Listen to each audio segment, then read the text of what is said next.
Now, kind of, we're speaking lightly of season 3. One of our friend fans, Miranda at Miranda Loftus. Are there any arcs that you're hoping you'll get to explore? Maybe aspects of Nicta that you have thought about that you're hopefully be able to bring to the surface? One that I feel I'm curious is really to see what happens between Alder and Nicta, because Alder is clearly alive. She's a root. She's a tree. Hopefully she will escape the tree land. It's an older tree. Sorry. But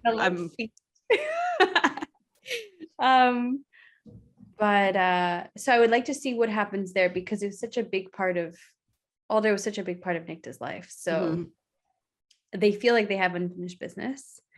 And so I'm curious to see what happens on that end. I'm curious to see what happens to the spree. Does the spree develop into another thing? Is the thing still going to be killing civilians? Is that the only way that we're going to move forward? Because clearly Nicta's been touched by not only Albin Hurst's words, but also Tally giving her life for hers in this big grandiose way, and also Alder telling the truth finally. So yeah, I'm just curious to see what the spree will develop into, because I really don't think the spree is going to end. Yeah, I feel like the spree is still going to be like, but let's live some lives though, really, So that's my big thing. And also, I don't even know if Nicta's capable of having fun and like having a life that isn't connected to this. It's been the identity for so long. So it'd be nice to see Nicta actually let go for a moment. Yeah. And live, or maybe she can't. And that's where she's stunted or needs to continue growing. Maybe Nicta's gonna become like a retired karaoke star. This is all I want to do in my life. It's true. Some people have somehow, I think in the Talder Discord, I said that Nicta liked country and bubble tea, and it's like kind of become a little thing now. Like maybe Nicta just wants to sip her bubble tea in her cowboy boots. I could see her like going to a country bar and like force pushing everybody to like line dance with her or something, like a little electric slide or something with Nicta. I want hilarious. To dance. I want to dance. Oh my god. But I mean, you guys are assumption is that the cat? No, that was a dog. No, sir. The assumption is that you guys will be traveling through the session. Maybe. Yes. There are plenty of country bars there and natural tornadoes. Yes. Yes. A lot you can do there. So I know that you've said in other interviews that Nicta kind of flirts with everyone, because I know there was you've gotten a lot of questions about Nicta and Tally and everything that's like their little dynamic there. And I love that energy for you, by the way, that like just flirts with everyone. So since you have, I feel like you do have a lot of chemistry with these different actors, like I keep seeing you come across. So one of our fans at Sarah Reshi wants to know, which character do you ship Nicta with? Now, a caveat, because this does not have to be reasonable or something that you think is actually going to happen on the show. So you're not committing the show to anything with this, but just, in your head, Kay, like, who would be fun to see Nicta shipped with in your mind? Oh my God. No, it's a tough question. I've never thought of this. She is shipped with her revenge. Shipped with her revenge. I mean, I like the idea of her being shipped with like an inanimate object, or just like with a tree. That is hilarious to me. But Nicta would be shipped with, I mean, you know what I did like? I liked it when these like trio ship situations were happening. So it's like, what's up with all these monogamous ships? Yeah. Let's get some polyamory ships in here where people are properly communicating. Anyway. I mean, look back at season 1 when they had Glory walk off with like 4 or 5 women, I think, during Beltane. Yeah. Yes. Yeah. Ashley also had, Abigail had 2. Yes, she did. She had 2 dudes. She commanded both of them. Yes. So what would be like the weirdest mix?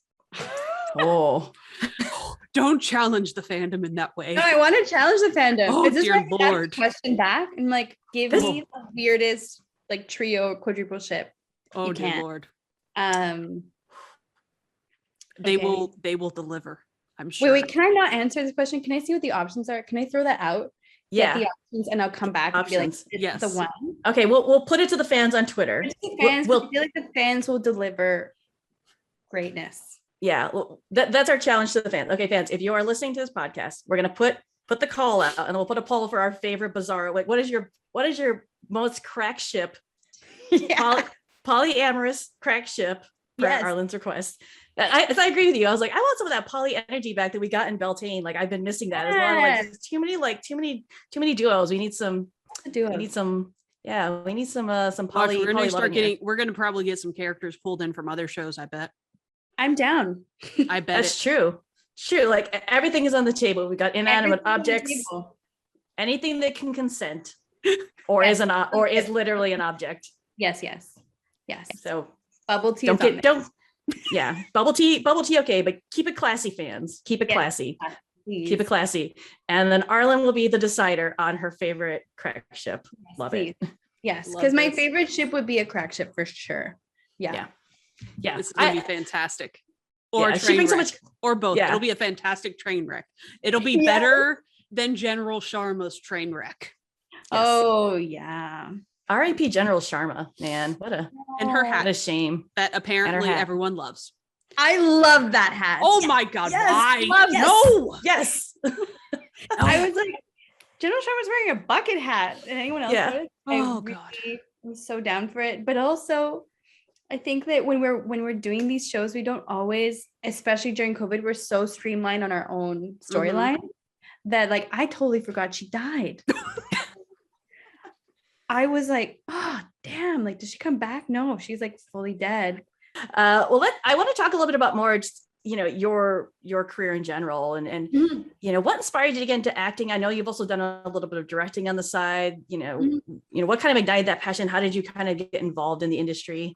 Oh my God. I went to a art school. So I was acting when I was little and I had a lot of energy. And I think a drama teacher kind of told my parents like, oh, she should do some acting. And they were like, no, let's not do that. And then I got an agent when I was pretty young and booked a film pretty quickly and did it for a little bit, but it's hard to manage acting and going to school and being a kid and all those things. So I eventually kind of departed from that and was going to go into science because I wanted to be a doctor and ended up studying psychology instead. And then like getting involved in like a company and like getting pretty intensely involved in that company and like just doing everything but acting. And I think I kind of got back into it like about 6 years ago, I think. And it was just by fluke. I didn't know what I was doing with myself. I was like, what's my future? And someone had cast me in a play and I was like, yeah, I guess I could do this. It's something I used to know. And my old agent saw me from when I was a child and was like, hey, do you want to do this again? So I started up with her again and the rest is history. And then I just started acting. So what do I love about acting? I love understanding why people do things and what motivates each person. And one of my favorite classes in psych was motivation because I was just like, it's fascinating, intrinsic, extrinsic motivation. But really care about people and I always want to know how people are doing. I'm like, well, what's going on? And especially when someone is being very selfish or someone is kind of acting out, like a lot of that comes from insecurity and sadness and pain, and breaking that down is just a way for me to connect with people. And then when you do make work, I feel like you also get to connect. Like I did some theater, and in theater I always feel like the show happens between the audience and the players on stage. It kind of happens in the same place, and which I used to love so much. And with TV and film, you don't get that as much, except for when you live tweet. Because I was like, yes, I'm feeling it happening between people live tweeting and the show. Like this is where this piece lives. So it's such an opportunity to share with people. And I really care about like the roles that I take and what impacts and what kind of like my legacy is. Because I really hope that the work I do challenges people to think in different ways, or to question the world that we live in, understand themselves, see themselves, reflect on each other. So it's a form of connection for me ultimately, whether it is in person or through a screen. I love it. I feel very lucky to be doing it, and especially to be playing this badass Nick Batan. It's amazing. I recently watched one of your films. I watched Rose in February. Oh my God. Which was lovely, by the way. Oh, you were really good. You were really, really good at it. But for those of you who don't know, you should check it out. It is on Amazon. You can rent it. Hopefully I'm not frozen here, but so you can rent it. But it's a small independent film. It's Spanish language, which was very cool to see you do the whole film in Spanish. Like the entire film is set, and I think it's Uruguay. Is that where I think she goes to Uruguay. Uruguay, And it's about a young woman who goes down to visit her grandmother in Uruguay, and like things sort of happen. But obviously a movie like that's very different, right? Like there's a lot of internal things happening with the characters that are like unspoken, which is really different than obviously something like a Motherland, Fort Salem, or maybe even some of the big Hollywood films. I know you've done like Basis of Sex and a few things like that. So when you think about prepping for independent cinema or doing a film like that, like how does that really differ for you, or how you sort of approach the role versus something like a Motherland? Because they're pretty radically different, and it's such a different character than Nicta. Like it's literally the anti-Nicta in many ways. Yeah. Oh, well, I mean, interestingly enough, they always start with backstory for me. So I always like build where they're coming from. And that character for Rose of February is like a very internal character. Like there's a lot happening and she doesn't have the words for it. So she's just kind of like figuring it out. So I always feel like there's so much, it's so juicy to have stuff to live off of that you've already created. And then who you're working with. I was so lucky to go to Uruguay for the casting of the grandmother. So we would go there and we were just testing chemistry with all these different incredible women who have been acting for like 60 years and are just like mind blowing. But I feel like the rest is so easy. You just have an incredible performer and you just live off what they give you. So I prepare, they prepare, and then we just kind of work off each other. I didn't have to work so much. Actually, no, I worked on her gait as well. She's way more insecure. And I had to work on the accent as well, because I'm Chilean and Uruguayan accents are just like very different. So also being in Uruguay, that film is connected a bit to me as well, because I'm in between. When you have family in different countries, or you come from different backgrounds, you're sometimes in this in-between space where, you're in one place and they're like, you're not from here. And then you go to the other place and like, you're not from here. And you're just like, where am I from? So you're in this in-between place and trying to be like, what's my identity? And this director just so beautifully offers that, like, that's actually beautiful. It's amazing to not have to place that. And that you can appreciate, having these different connections.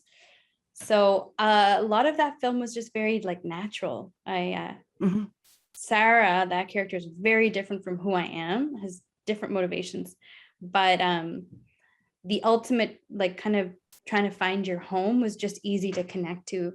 So I don't think it's that different than Nicta, actually. I just think it's just it's the same amount of love. It's the same amount of like writing and story preparing. And again, also like how I lived off that grandmother, I lived off Jess as well. Jess comes with her own amount of preparation and storytelling and play. So we just get to, like, we arrive and she's like, oh, we just get to play now. So I would surprisingly say that no, not very different. Oh, nice.